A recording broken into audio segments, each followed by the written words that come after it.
Before I became a diakon, I served the church through mezmor. So I was in the choir, we sang mezmor, I also played kebero, that's where I learned kebero. My name is Diakon Johannes, or Johannes Alonso. Most people assume that I'm part Ethiopian, but I'm really Filipino-Canadian. I currently live here in Canada, specifically Calgary. I moved here from Ontario for work. I currently work as an aircraft maintenance engineer. I'm teaching a class here in Calgary for the kids because they want to learn how to play as well. So I try to serve the churches as much as I can. I did mention earlier that I am a diakon, so I would try to partake and be involved in the Kadasi.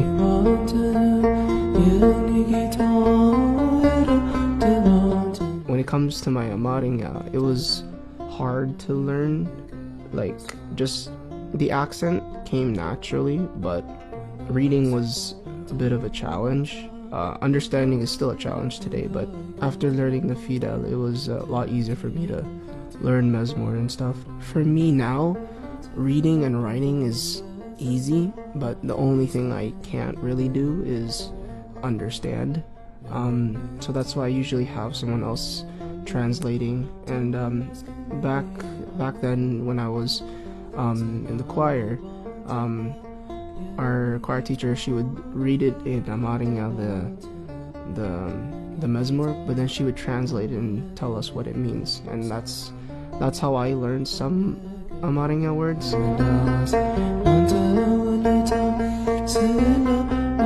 The Ethiopian Orthodox Tewahdo Church, it's hard to understand it if you don't experience it.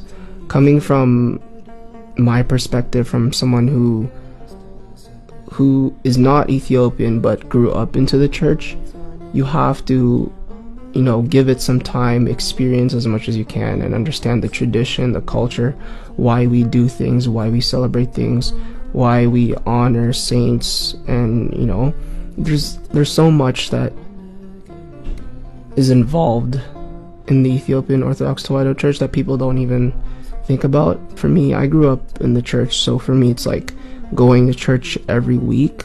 It's like, a reset for me. It's like my weekly coffee. If I don't go, I don't feel right for the rest of the week.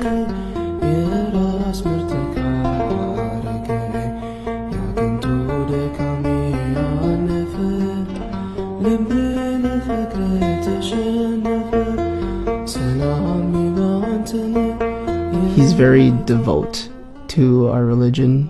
He was the first in our family to become a part of the Ethiopian Orthodox Tewahdo Church, and he converted from Catholicism. And for him to go from a Catholic to Ethiopian Orthodox to a diakon and then now to a qessis, it just shows how devoted he is, and how devoted he is to the religion, and his dedication to God. Once you get him started about religion, it'll be hard to get him to stop. It'd be like a good 2-hour, 3-hour conversation. But that's just the way he is. He loves to talk about God. He loves to talk about the religion so much. I want to continue serving the church as much as I can.